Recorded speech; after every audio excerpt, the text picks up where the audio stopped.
Hello, je vous retrouve aujourd'hui pour un nouveau vlog, donc le 11e de cette chaîne YouTube. J'espère que vous allez bien, je suis hyper contente de vous retrouver. Je n'ai pas fait le vlog la semaine dernière, donc pour moi ça fait ça fait longtemps que j'ai pas tourné, mais je suis donc hyper contente de vous retrouver pour vous parler un petit peu de mes lectures actuelles, celles que j'ai terminées aussi, et puis vous montrer quelques achats. Et aussi vous montrer les fameux rushs d'Amsterdam, puisque j'avais filmé un petit peu à Amsterdam et je les ai pas forcément inclus dans le précédent vlog étant donné qu'il était assez long déjà. Donc voilà, là je vous mets un petit peu tout, je vous condense un petit peu tout ça, je rattrape mon retard et puis on repart sur de bonnes bases. Donc tout d'abord, en termes de lecture, je vais faire un point parce qu'il y a eu des petites choses qui ont changé. Donc en termes de lecture, j'ai terminé juste avant Le Bonheur d'Agnès Ledic, publié aux éditions Le Livre de Poche. Je vous avais lu la 4e de couverture lors du précédent vlog, donc je ne vais pas vous la relire. Mais voilà, ce que je peux vous en dire effectivement, c'est que je l'ai terminé et que je l'ai beaucoup aimé. Je vous montre ici en parlant les petits marque-pages, entre guillemets, les petits post-it que j'ai mis parce que voilà, j'ai vraiment adoré cette lecture. C'est très rare que je mette ce genre de petites choses-là. Et là, j'ai trouvé qu'il y avait des très belles phrases, qu'il y avait des choses très poétiques à noter, dont je voulais me souvenir. Voilà, je trouve mes mots. Euh, donc voilà, pour refaire l'histoire rapidement, peut-être rapidement.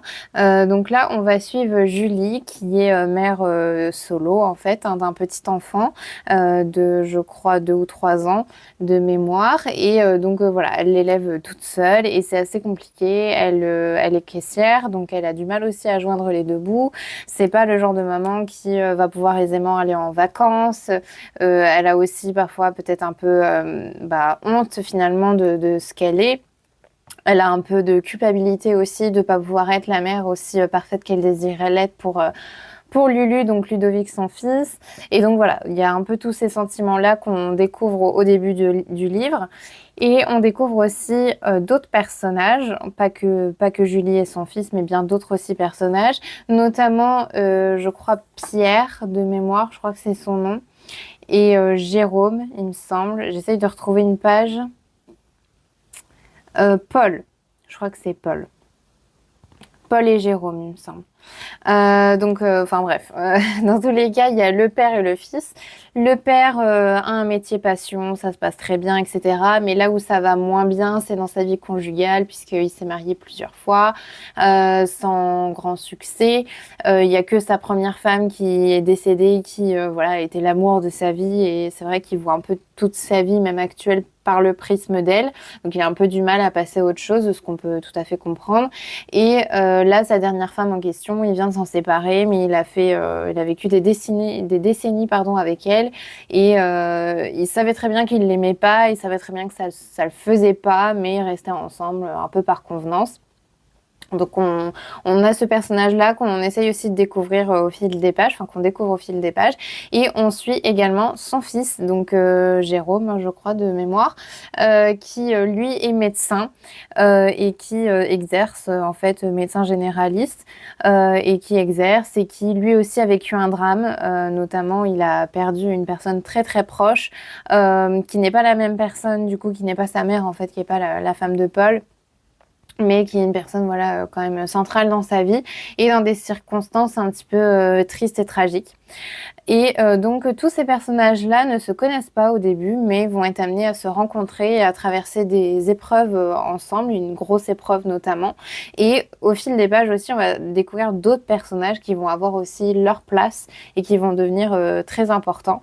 Je rentre pas trop dans le détail de qui fait quoi, qui arrive quand, etc. Parce que clairement, ça spoil le livre, sinon donc ça n'a pas d'intérêt.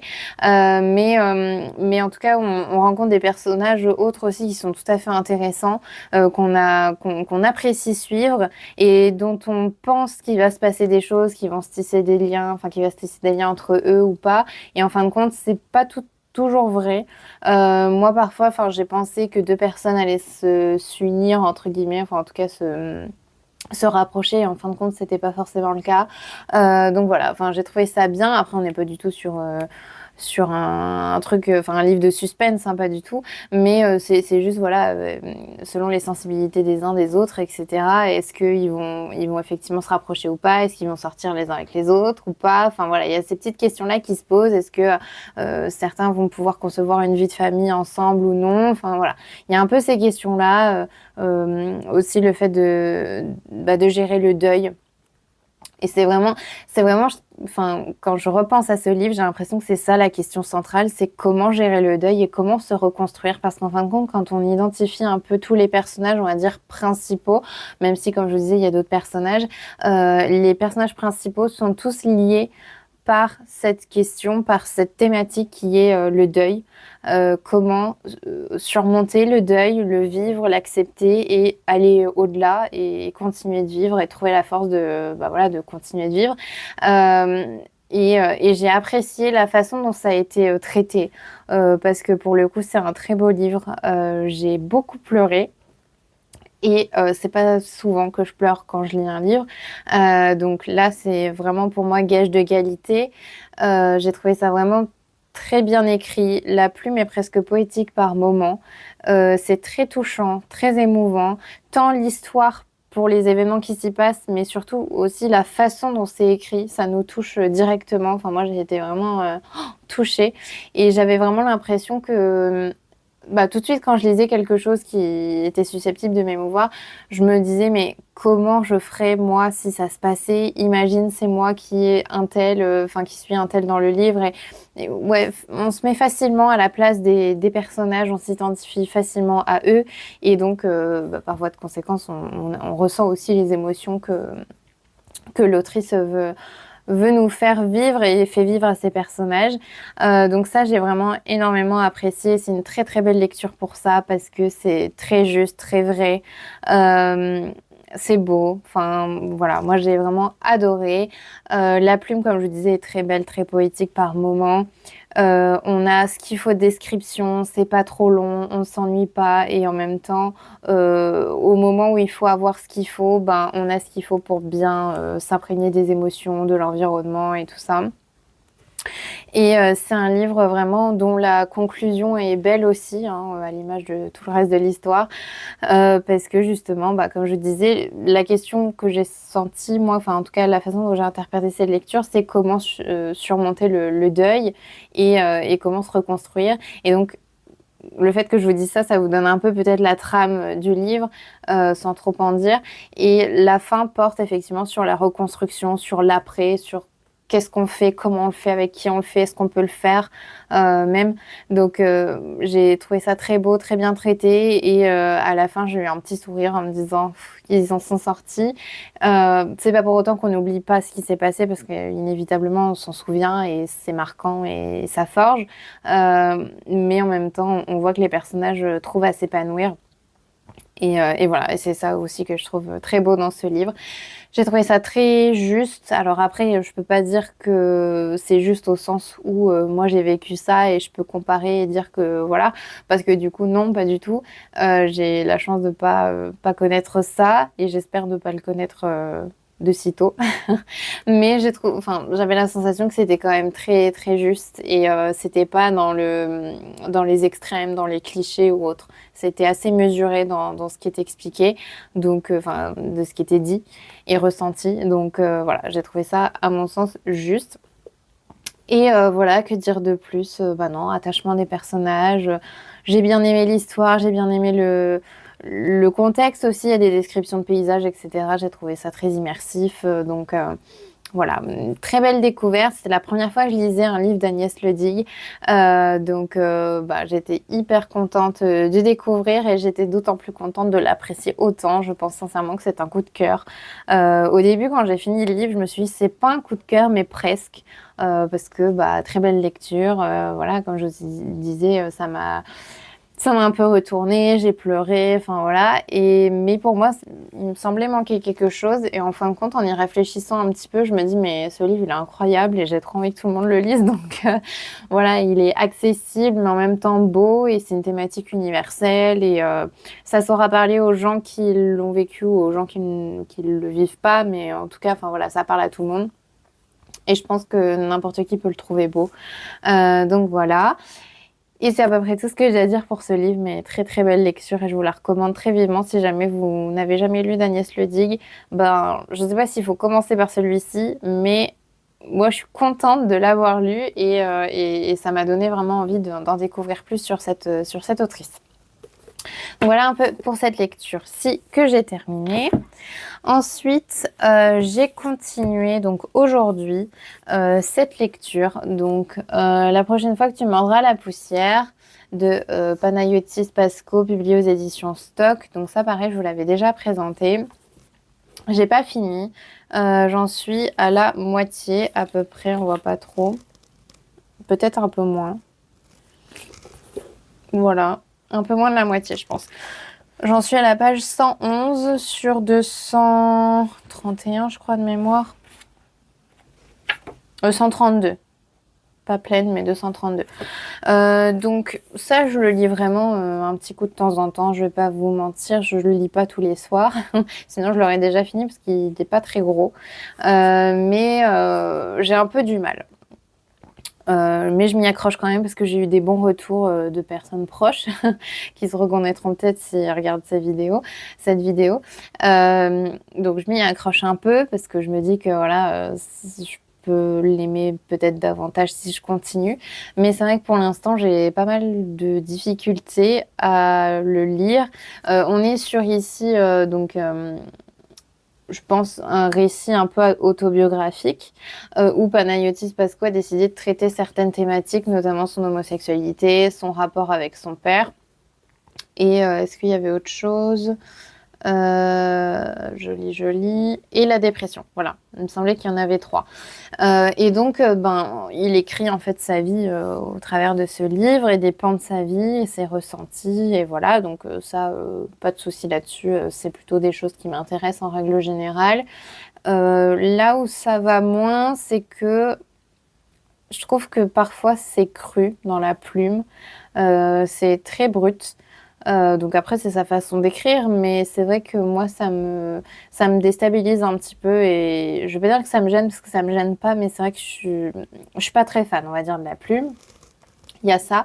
Et il y a aussi le fait que des fois, il évoque des choses et je trouve pas forcément que ça ait un lien avec ce qu'il raconte. Enfin, en tout cas, la thématique, entre guillemets, qu'il souhaite évoquer ou à laquelle il rattache ça. Donc, j'ai un peu du mal, des fois, à comprendre où il veut nous emmener, enfin, pourquoi il dit ça, est-ce que c'était vraiment important de préciser ça et tout ça. Mais voilà. Après, j'ai pas beaucoup plus de choses à vous dire là-dessus, comme je vous ai mentionné lors du précédent vlog, je crois. Les livres comme ça, un peu autobiographiques, je vais pas passer 4 heures à vous faire une revue parce que c'est très personnel et c'est très subjectif pour le coup. Déjà, la littérature en général, c'est subjectif, mais on peut encore trouver des critères sur lesquels voilà, discuter et donner un avis. Autant tout ce qui relève tout ce qui relève de faits personnels, voilà, d'autobiographie ou biographie, je trouve que c'est plus délicat de venir challenger et dire pourquoi on aime bien, pourquoi on n'aime pas. Hormis, voilà, la plume éventuellement, qui là ne me satisfait pas complètement, vous l'aurez compris. Mais en tout cas, voilà, je m'y accroche, on m'a dit que c'était super, donc je continue. J'en suis, comme je vous disais, à la moitié. Je ne vais pas continuer ce soir, mais j'ai continué aujourd'hui, j'en ai lu à peu près 50 pages. Ouais, 60 pages. Je pense que je vais faire ça, ouais, en 2-3 fois encore. Je vais lire par tranche de 40 à 50 pages et puis comme ça, je l'aurai terminé. Donc voilà pour cette lecture-ci. Pour ma lecture audio, Jacaranda, j'ai avancé. Je sais plus trop où j'en suis par contre, mais j'ai avancé. Mais je l'ai pas fini. Donc pareil, je veux pas forcément vous en dire plus. En tout cas, j'aime toujours autant la plume. Ça, c'est une certitude. Donc je suis contente de le continuer. Après, c'est vrai que là, dans les transports, ces derniers jours plutôt, pas ces dernières semaines, mais ces derniers jours, j'ai eu plus tendance à écouter des podcasts. J'avais plus envie d'écouter soit des podcasts, soit de la musique pour un peu changer, diversifier. Donc, je l'ai un peu mis de côté. Mais c'est pas parce qu'il est pas bien ou que j'aime pas, c'est vraiment juste parce que j'avais envie de changer en fait, tout simplement. Donc, pas de souci là-dessus et je vous reviendrai en temps voulu quand j'aurai bien avancé ou terminé. Voilà, et je crois que j'ai fait à peu près le tour de ce que j'avais débuté la fois dernière et que je vous avais déjà présenté. Et entre-temps, j'ai commencé un autre livre. Hop, je cache le marque-page, pardon, parce que c'est pas un marque-page, c'est un ticket de caisse. Enfin, un ticket de carte bleue. C'est celui-ci, donc La confiserie de Rosie de Jenny Colgan, publié aux éditions Pocket. Lui, je l'ai acheté récemment parce que, en fait, j'avais acheté Noël à la confiserie de Jenny Colgan pour le mettre dans ma pile à lire de lecture du mois de décembre, et donc de Noël, grosso modo. Et après coup, je me suis rendu compte qu'il y avait ce livre-là qui existait et qui était le livre avant. Donc je me suis dit que pour lire celui de Noël, c'était peut-être mieux que je commence par celui-ci pour connaître un peu le contexte. Donc je l'ai acheté et je me suis dit que j'allais le commencer maintenant parce que si je veux lire en décembre tous mes livres de Noël, il va falloir que j'ai au moins le contexte pour celui-ci. Donc voilà, je vais vous lire la 4e de couverture et puis après je vais vous en dire un peu plus où est-ce que j'en suis et tout ça. Donc, parce que personne dans la famille ne voulait s'en charger, Rosie s'est portée volontaire. Sa mission, trouver une maison de retraite pour sa tante Liliane, ainsi qu'un acquéreur pour la confiserie qu'elle a tenue des années durant. Seulement, en découvrant la petite ville de Lipton, la londonienne hésite. La vie y est morne et la vieille dame s'avère plutôt acariâtre. Mais au milieu des sucreries et des bocaux multicolores, un secret et une nouvelle vie pourraient bien se trouver cachés. Voilà, donc c'est un livre, j'ai envie de dire presque typique de Jenny Colgan, parce qu'elle a écrit sur les librairies et elle a écrit aussi sur les boulangeries. J'avais lu un ou deux livres d'elle sur tout ce qui était les boulangeries. C'était La petite boulangerie du bout du monde, je crois. Et il y en avait un autre, je sais plus ce que c'était, l'autre tome sur la boulangerie que j'avais lu. Mais je pense qu'il y a même autre chose. Je sais plus s'il y a que la boulangerie, je me demande s'il n'y avait pas encore autre chose aussi. Mais bref, je me souviens plus. Mais en tout cas, je sais qu'elle écrit à chaque fois sur voilà, des petits commerces comme ça, et c'est souvent des personnes qui sont pas censées, enfin qui n'y travaillent pas, mais qui se reconvertissent ou qui se retrouvent par la force des choses à y travailler et à changer de vie en fait. Enfin, dans l'idée, c'est un peu ça. À chaque fois, j'ai l'impression. Après, je peux me tromper, j'ai pas tout lu, hein. Mais en tout cas, la boulangerie de mémoire, c'était ça. Faudrait que je les relise. J'avais bien aimé la boulangerie, la petite boulangerie du bout du monde. Euh, je l'avais lu il y a longtemps. Je pense que j'étais ado. Ou ouais, j'étais pas encore aux études quand je l'ai lu, donc ouais, il y a quand même, enfin longtemps, hein. On s'entend, mais il y a un petit bout de temps quand même. Et en tout cas, bah voilà, la confiserie de Rosie, je savais même pas qu'elle avait sorti ça, et je l'ai acheté comme je vous disais pour pouvoir lire le tome de Noël. Ce livre fait 550 pages, je crois. Ouais, 551. Et j'en suis, je vais vous dire ça tout de suite, hop, à la page 168. Donc j'en suis à ça. Donc j'ai lu tout ça, il me reste tout ça évidemment. J'ai un avis plutôt mitigé pour l'instant là-dessus parce que je trouve que c'est un peu lent. Un peu lent, on avance difficilement dans l'histoire, c'est un peu redondant par rapport à ce que je vous disais donc de la petite boulangerie du bout du monde. J'ai l'impression que c'est un peu la même chose, c'est-à-dire que la personne elle n'est pas censée être là, c'était pas sa vie mais ça va le devenir parce qu'elle a besoin de changement pour X ou Y raison, et là en l'occurrence il y a des raisons aussi. Alors c'est peut-être pas exactement les mêmes que celles de la boulangerie, la petite boulangerie du bout du monde, mais dans l'idée c'est un peu ça comme je disais. Le schéma semble être le même. Après, je vais continuer. Ça se trouve, dans le reste des pages, ça va changer, ça va évoluer. Elle va pas rester à la confiserie, mais pour l'instant, elle est arrivée là-bas. Elle s'occupe de sa tante. Sa tante est pas hyper sympa. Mais bon, voilà, c'est sa tante, donc elle l'aide, elle la soutient. Et puis là, au moment où j'en suis, il est question effectivement qu'elle vende la confiserie. Parce que c'est le but en fait, et c'est ce qui est dit dans la 4e de couverture, elle y va pour ça, c'est-à-dire vendre la confiserie et aider sa tante à se remettre un peu sur pied, s'occuper un peu d'elle, et puis ensuite la mettre en maison de retraite, et puis hop, elle retourne après à Londres. Sauf que bon, j'ai la sensation que ça va pas forcément se passer comme ça. Et c'est là où je vous dis qu'à mon avis, le schéma est un peu répétitif et que c'est la même construction. Mais bon, ça on verra au fil des pages. Mais pour l'instant, ce que je peux vous en dire, c'est qu'effectivement, comme je vous disais, c'est un peu lent, je trouve. En 168 pages, j'ai pas appris grand-chose, hein, si ce n'est que voilà, elle est arrivée là-bas et que bah, elle s'entend pas forcément avec beaucoup de gens. Il y a des gens avec qui elle est proche. Je vais pas rentrer trop dans le détail, mais on voit bien que ça se passe pas très bien. Et aussi, ce qui me chagrine un petit peu, c'est que là, en arrivant à Lipton, dans la ville de Lipton, enfin, comment dire, euh, elle rencontre des gens et elle essaye d'être amie avec eux ou en tout cas de tisser des liens, de nouer des liens avec eux, etc. Mais j'ai pas la sensation de m'attacher à... Enfin, en fait, j'arrive pas à m'attacher à quiconque, que ce soit les nouveaux personnages ou ceux qu'elle a côtoyés avant à Londres. Je m'attache à personne et pas forcément à elle non plus, la protagoniste, donc Rosie. Et ça me gêne un petit peu parce que c'est vrai que dans ce type de roman-là, dans ce type de livre-là, on n'est pas sur du suspense, il n'y a pas forcément énormément d'enjeux, c'est plus un peu des... Enfin, en tout cas, la sensation que j'ai, c'est vraiment des livres un peu d'ambiance, feel good et tout ça, positif et tout et tout. Et donc, un truc un peu confortable, quoi, un livre un peu, une lecture un peu confortable et simple. Et donc, pour ça, il faut vraiment qu'on s'attache au personnage et voilà, qu'on a envie de suivre sa vie, parce qu'en fait, il n'y a pas d'intrigue, il n'y a pas d'enjeu. Donc, il faut au moins qu'on s'attache au personnage pour pouvoir savourer cette lecture, parce que sinon, je trouve elle est vide de sens. En fait, ça sert à rien, vraiment. C'est une histoire qui sert pas à grand-chose. Et donc là, pour l'instant, voilà, j'ai du mal à m'attacher à Rosie et aux autres personnages. J'ai pas de... Ouais, j'ai pas de préférence, d'attirance, voilà, rien. J'ai des petites idées sur qui pourrait être ami avec qui pourrait être ami avec qui pourrait être en couple avec qui, mais bon, voilà, c'est un peu de la déduction, mais c'est pas parce que je les aime bien que j'ai envie de les voir ensemble, quoi. C'est ça un peu ce que je veux dire. Donc voilà un petit peu pour mon avis à chaud sur ça, sur le début, puisque comme je vous ai dit, j'en suis à la page 168, de mémoire 167, sur 551, donc j'ai encore de la marge, hein. Il va peut-être s'en passer des choses d'ailleurs d'ici là, donc je vous tiendrai naturellement au courant, mais c'est vrai que j'ai hâte de le terminer et j'ai envie de l'évacuer rapidement parce que pour l'instant je vois pas trop ce qui m'apporte, quoi, à part dire que je l'ai lu.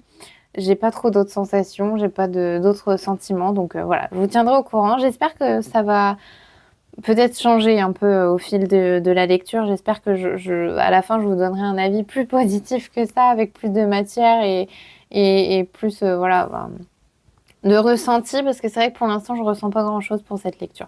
Mais voilà, je vous tiens naturellement au courant, comme d'habitude, de mes lectures.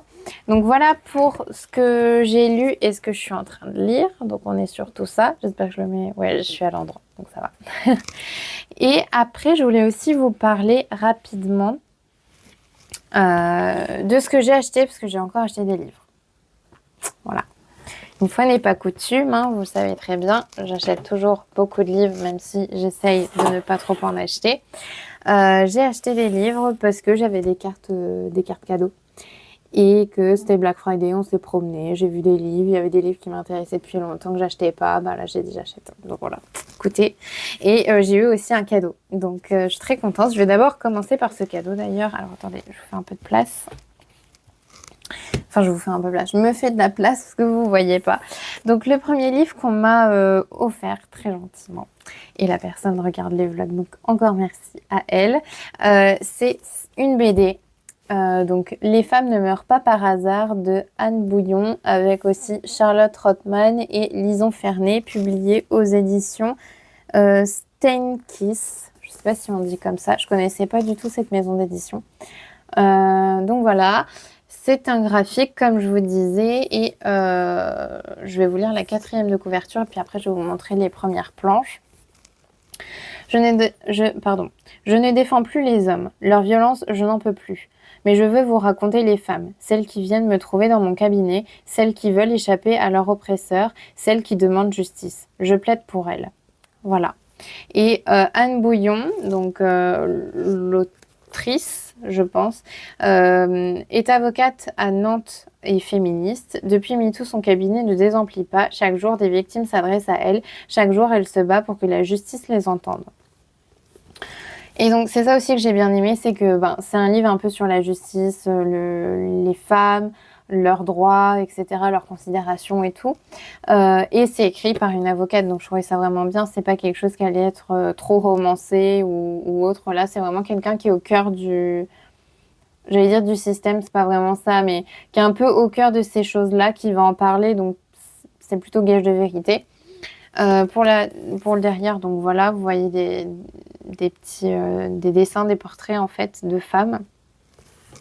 Et après, donc c'est quand même un petit graphique, il n'est pas très très épais. Il est souple et tout. Enfin, j'aime bien l'objet en fait, il est très beau. Charlotte Rothman elle a travaillé pendant 15 ans comme journaliste à Libération et a écrit plusieurs livres d'enquête sur la société et la politique. Pour cet album, elle a suivi le travail d'Anne Bouillon pendant plusieurs années. Elle fait partie du collectif d'autrices toute ressemblance. Et donc après, je pense qu'on a là... Ah oui. On a donc Lison Ferney, est une autrice et illustratrice qui a à cœur de développer des personnages féminins profonds dans son travail. Son dernier album, La déesse requin, a obtenu le prix Artemisia de l'écologie. Et on a aussi Juliette Vast. Donc ça, elle n'est pas mentionnée malheureusement sur la couverture. Mais Juliette Vast dessine et coécrit des bandes dessinées historiques et de fantasy. Elle travaille également comme coloriste sur de nombreux albums. Donc voilà un peu pour toutes les personnes. Donc le scénario c'est Charlotte Rothman, les dessins c'est Lison Ferney et les couleurs du coup c'est Juliette Vast. Et donc c'est inspiré je pense des retours un peu d'expérience de l'avocate. Voilà. Et donc en termes de planches, je l'ai trouvée très belle. Moi c'est vrai qu'un graphique, même si l'histoire me parle, même si la thématique me parle, j'aime bien quand c'est joli, enfin en tout cas que ça me parle en termes de visuel. J'achète pas quand ça me plaît pas ou ça va pas ça va pas me plaire. Et là, je trouvais ça vraiment joli quand même. Donc pour la première planche, par exemple, hop, je sais pas si vous voyez bien. Voilà. Et après, je vais vous en montrer une autre, peut-être d'une autre couleur un petit peu. Celle-ci, elle est pas mal. Hop. Je vous montre parmi les premières pour pas que...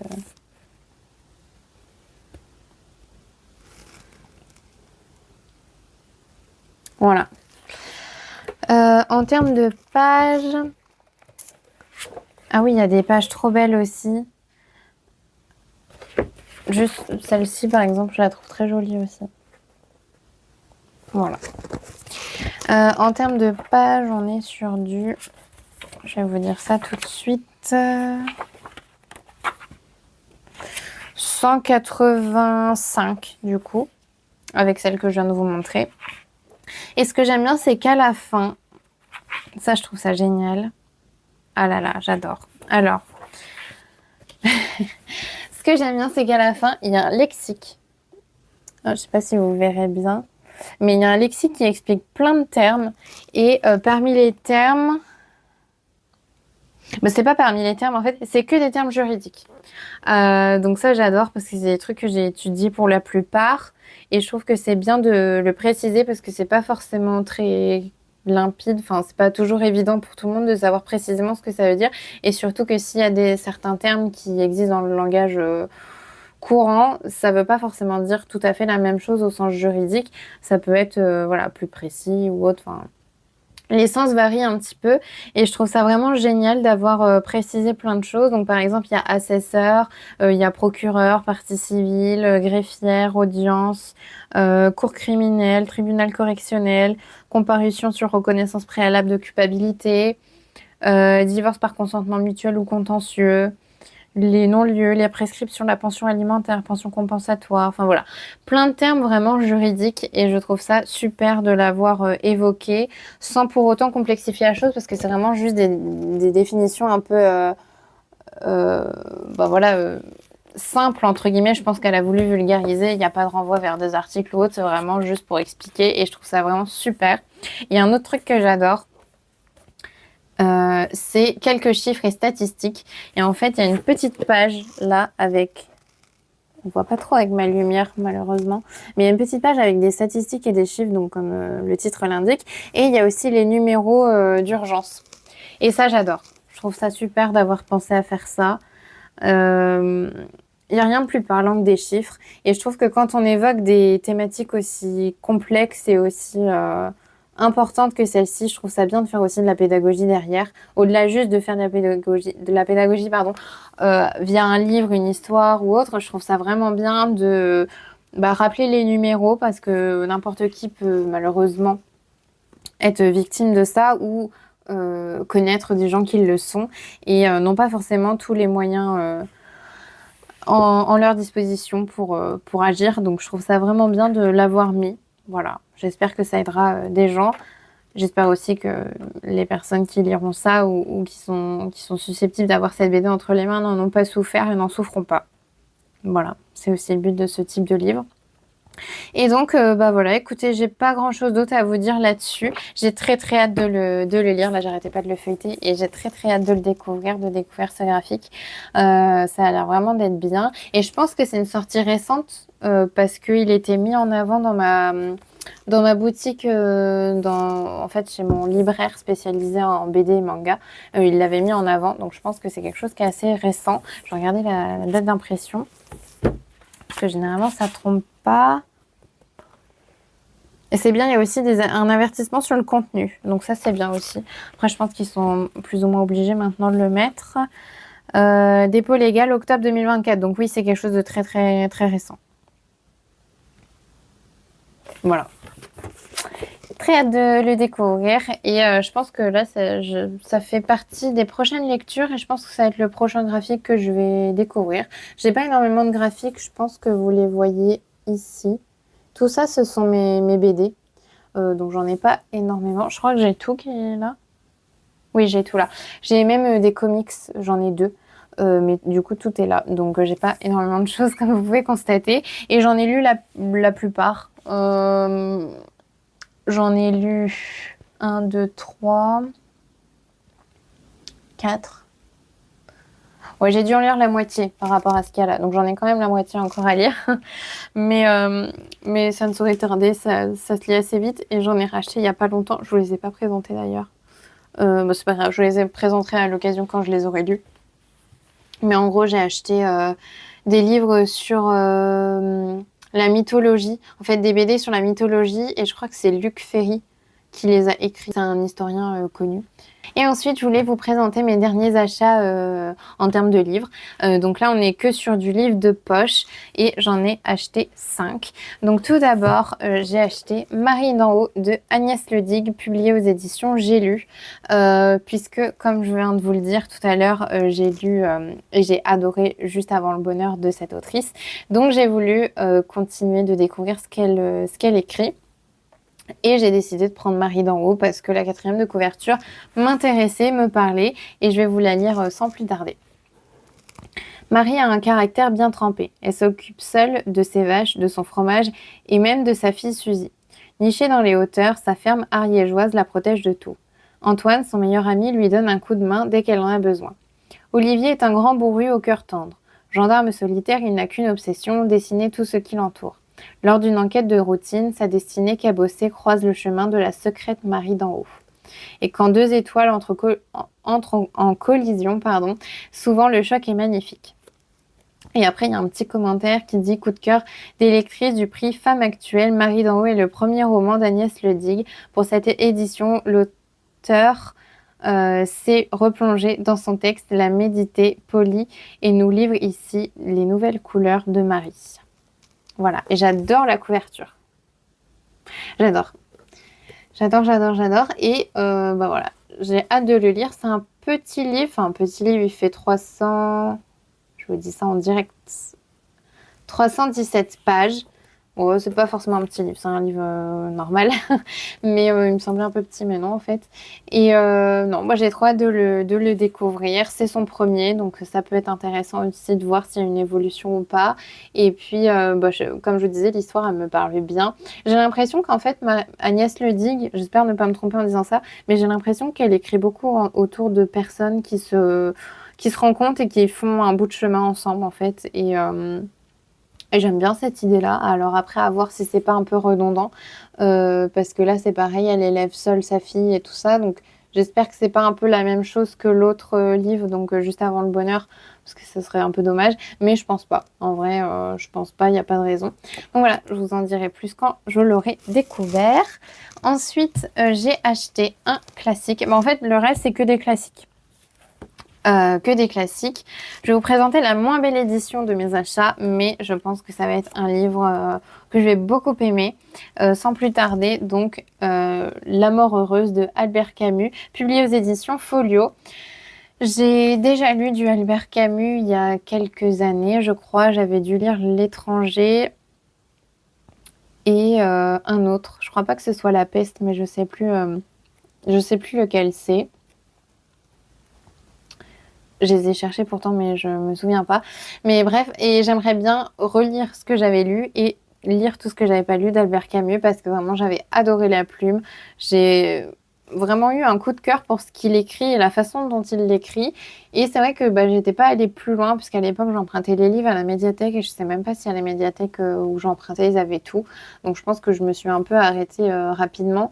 Mais pourtant, j'ai vraiment envie de tout découvrir. Donc, j'ai choisi celui-ci que je ne connais ni d'Adam ni d'Ève et qui me parlait bien aussi. Donc, je vais vous lire la 4e de couverture. Je suis certain qu'on ne peut être heureux sans argent. Voilà tout. Je n'aime ni la facilité ni le romantisme. J'aime à me rendre compte. Eh bien, j'ai remarqué que chez certains d'êtres d'élite, il y a une sorte de snobisme spirituel à croire que l'argent n'est pas nécessaire au bonheur. C'est bête, c'est faux, et dans une certaine mesure, c'est lâche. Voilà. Et après, il y a une petite description. En 1938, Albert Camus abandonne son premier roman, La mort heureuse, pour commencer à rédiger L'étranger. Ce premier projet romanesque, publié à titre posthume, est riche pourtant de descriptions lumineuses de la nature et de réflexions anticonformistes. Le héros Meursault, recherche désespérément le bonheur, fût-ce au prix d'un crime. Son parcours est nourri de la jeunesse difficile et ardente de Camus. Ses choix et ses pensées annoncent les récits et les essais à venir. Voilà. Et écoutez, comme à peu près tous les autres livres, j'ai très hâte de le découvrir. Et je pense qu'un de mes objectifs de 2025, ça va être de lire tout ce que Camus a écrit. Parce que voilà, j'ai envie de redécouvrir ce que j'avais déjà découvert et apprécié. Et j'ai envie aussi de tout découvrir en fait et tout le reste, découvrir tout ce que je n'ai pas encore eu la chance de découvrir. Donc voilà un petit peu pour ce livre qui n'est pas très long, il fait 172 pages. Voilà. Donc celui-ci, prochaine lecture aussi, enfin parmi mes prochaines lectures, parce que comme vous l'avez compris, dès que j'achète un livre, j'ai envie de le lire tout de suite, mais bon, je ne peux pas tout lire. Et ensuite, je suis trop contente de les avoir. J'ai acheté des livres d'une trop trop belle édition. Je lorgne je lorgne dessus depuis plusieurs semaines, enfin même peut-être plusieurs mois. Dès que je les ai vus, en fait, je me suis dit, il faut que je les achète un jour. Mais bon, voilà, je repoussais.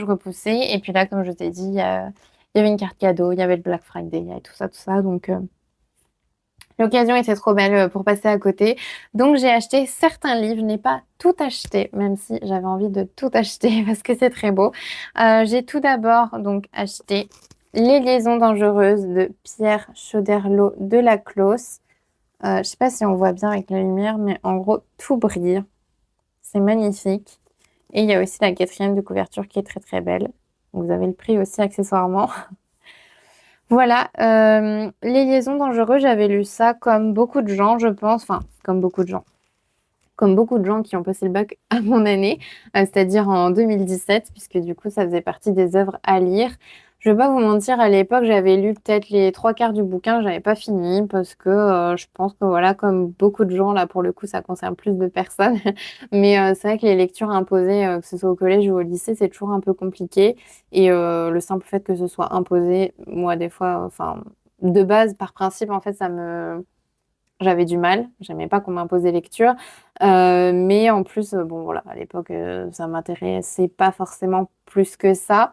Mais c'est vrai que souvent, j'y repense et je vois beaucoup de filles, enfin filles et personnes au global, mais c'est souvent des filles, mais bon voilà, ça n'a aucun rapport, mais plusieurs personnes sur YouTube ou les réseaux sociaux en général qui parlent de livres et qui disent que ils l'ont relu et ils ont apprécié. Et je me dis c'est vrai qu'il faudrait que je lui donne peut-être une deuxième chance parce que peut-être que voilà à l'époque où je l'ai lu c'était dans des mauvaises circonstances et peut-être aussi que je connaissais un peu rien à la vie et ça faisait que j'avais du mal un peu à adhérer. J'en sais rien, mais en tout cas, j'ai envie de tester et de redécouvrir certains classiques qu'on nous a un peu imposés, enfin qu'on nous a complètement imposés au collège ou au lycée. Et celui-ci en faisait largement partie. Donc voilà, on est sur un roman épistolaire. Je fais un petit rappel pour les gens qui auraient passé le bac en 2017, parce que c'est vrai qu'on passait sur des lettres. Je ne sais plus sur lesquelles j'étais passée, mais moi je crois que c'était la 165 ou quelque chose comme ça. Il fallait l'analyser, tout ça. Enfin bref, je me souviens qu'au bac blanc, je l'avais fait, mais j'avais réussi. J'avais une super note au bac blanc. Je pense que j'avais dû avoir genre 16 ou 18, je sais plus. Mais vraiment, j'avais même pas fini le livre, mais j'avais juste lu des trucs sur Internet et j'avais réussi à m'en sortir. Sachant qu'au vrai bac, j'ai pas eu 16 malheureusement.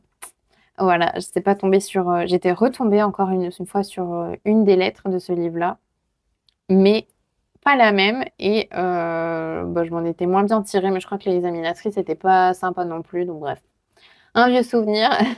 Ça m'a pas empêché d'avoir le bac, mais tout ça pour dire que je l'ai pas fini et que j'ai envie de le découvrir et qu'il est très beau.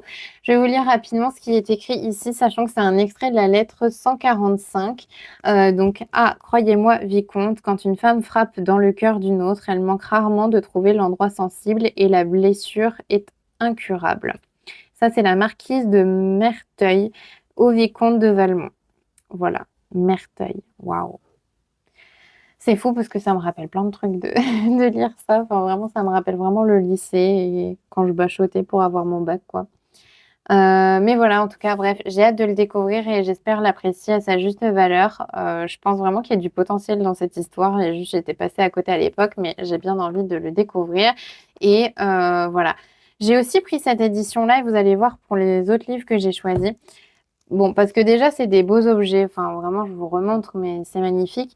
Mais au-delà de ça, on en parlait d'ailleurs avec une collègue, c'est parce qu'aussi c'est lisible, en fait, tout simplement. C'est agréable à lire et c'est lisible. Il y a des marges et c'est pas écrit en patte de mouche, en écriture, je sais pas, 7 ou 8 quoi. C'est quand même, enfin, c'est peut-être écrit en 7 ou 8, mais ce que je veux dire, c'est quand même très lisible comparé à d'autres livres ou notamment certains classiques où je ne comprends pas ce que les maisons d'édition font parce que c'est pas très lisible en fait. C'est vraiment écrit en patte de mouche et c'est écrit tout petit. Il faut se crever les yeux pour lire et je comprends pas pourquoi ils font ça parce que déjà les classiques, on n'est pas forcément très attiré par ça puisque comme je vous disais, on nous impose ça au collège, au lycée, etc. Même peut-être plus si vous faites sans doute d'autres études après, notamment des prépas ou ce genre de choses. Donc déjà, on n'est pas forcément toujours très attiré par un classique de prime abord. Mais en plus, si les maisons d'édition font pas de travail pour enfin, rendre ça un peu plus accessible, je trouve que ben, c'est un peu dommage en fait. C'est l'occasion et c'est pour ça que ce type d'édition-là, je trouve ça génial parce que déjà, c'est un bel objet, c'est très beau visuellement et c'est agréable à lire. Enfin, moi là, j'ai envie de le lire quoi. Tandis que la version que j'avais au lycée, ben, c'était un gros pavé, c'était écrit petit, c'était pas agréable quoi.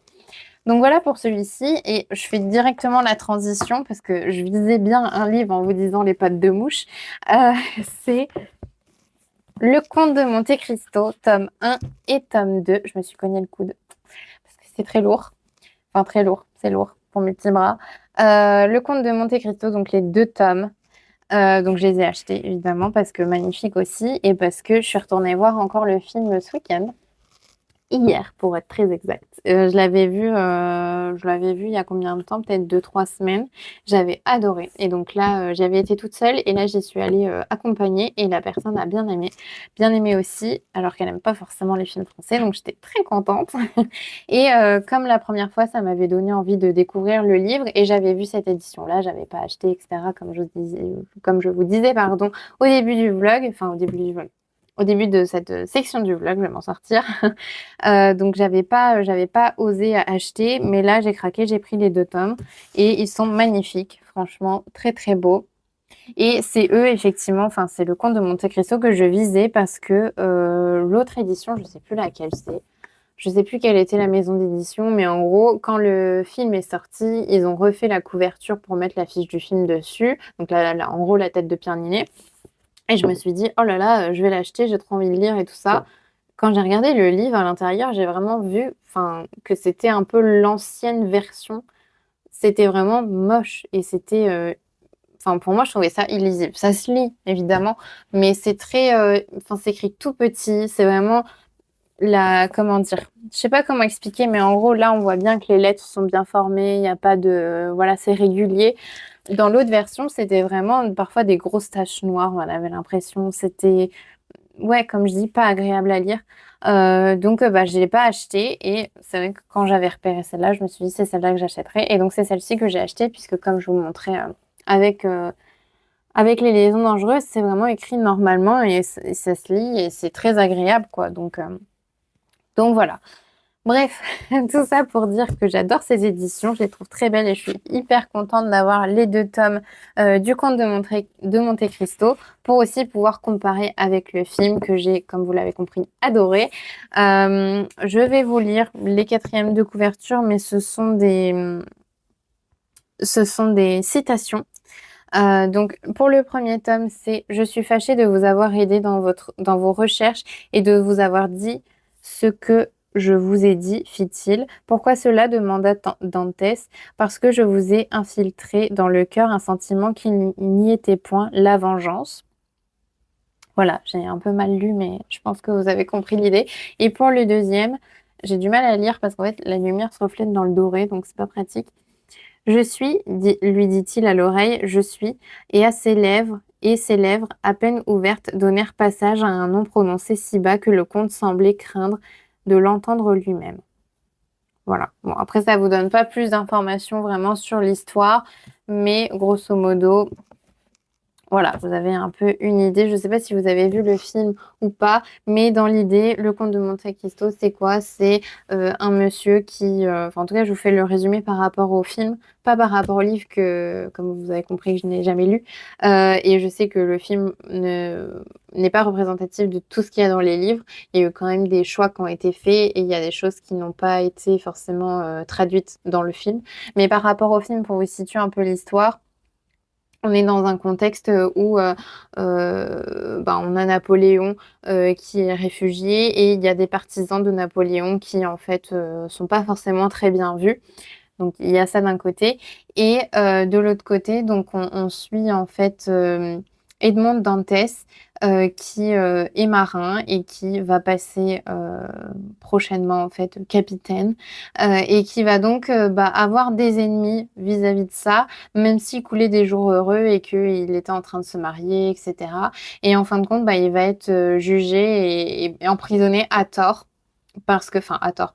Oui, à tort, mais parce qu'il savait un peu trop de choses qu'on ne devait pas savoir, et en lien avec justement les partisans pour Napoléon et tout ça. Et donc il va être emprisonné, je sais plus combien de temps, mais plus de 10 ans, dans des conditions, voilà, bah, vraiment, j'allais dire catastrophiques, je sais pas si c'est vraiment le bon terme, mais horrible quoi, enfin, ouais, vraiment pas bien. Et en fait, il va réussir à s'enfuir et tout le truc du livre, c'est, enfin du film pardon, c'est, est-ce qu'il fait vengeance ou est-ce qu'il fait justice? Et lui, dans son idée, il va faire justice. Et donc voilà, on le suit justement dans ce cheminement-là. Il va euh, embarquer plein d'autres, enfin plusieurs autres personnes dans ça. Et bah voilà, le film, ça montre un petit peu tout ça. Je vous l'explique certainement très mal. Je vous invite à regarder le synopsis. Je pense que ce sera plus vendeur, voire même la bande-annonce. Je sais pas si elle est spoilante ou pas, mais je pense elle va vous convaincre si jamais vous ne l'êtes pas. C'est un super beau film. Moi, j'ai adoré le visuel, j'ai adoré la prestation de tous les acteurs. Franchement, j'ai tout aimé dans ce film. C'est vraiment un film que j'ai adoré découvrir. Ce sera pas, je sais pas si c'est un coup de cœur ou quoi, mais c'est un des meilleurs films que j'ai vu cette année, en tout cas, c'est sûr. Donc voilà, j'ai adoré. Et donc, bah, je suis très contente d'avoir acheté ces livres-ci, que je vous remontre parce qu'ils sont magnifiques, évidemment. Voilà, regardez comment ils sont beaux. Donc voilà un petit peu pour mes achats.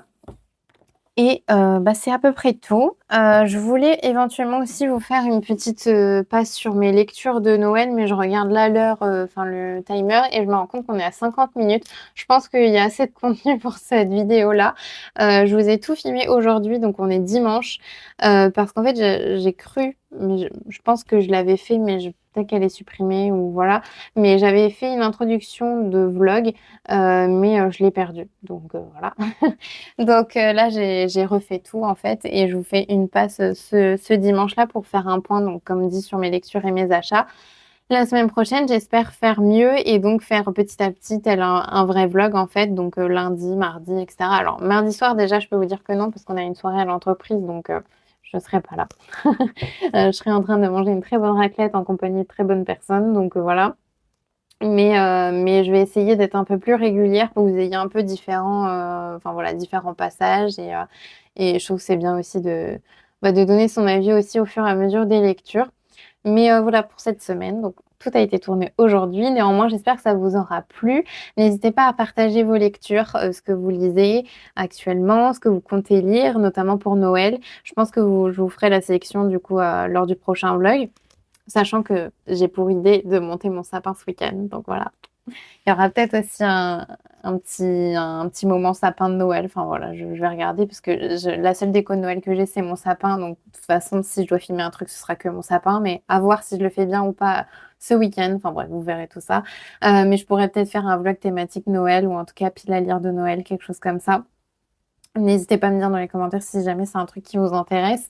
Bah oui, n'hésitez pas à dire quelles sont vos lectures et également par rapport à ce que je vous ai présenté en termes de lecture que j'ai faite ou enfin que j'ai fait ou de ce que j'ai acheté. N'hésitez pas à me dire si vous avez déjà lu des choses, si vous me recommandez certaines choses ou pas. Notamment les classiques, bah, n'hésitez pas à me faire vos recommandations. Me dire bah moi j'ai bien aimé, j'avais lu ça au lycée, j'aimais moins et maintenant j'aime bien. Enfin voilà, ça me motivera à sortir notamment les liaisons dangereuses que j'ai vraiment envie de redécouvrir. Et donc voilà, bah écoutez, je vous remercie pour votre attention et votre écoute et je vous dis à la semaine prochaine pour un nouveau vlog.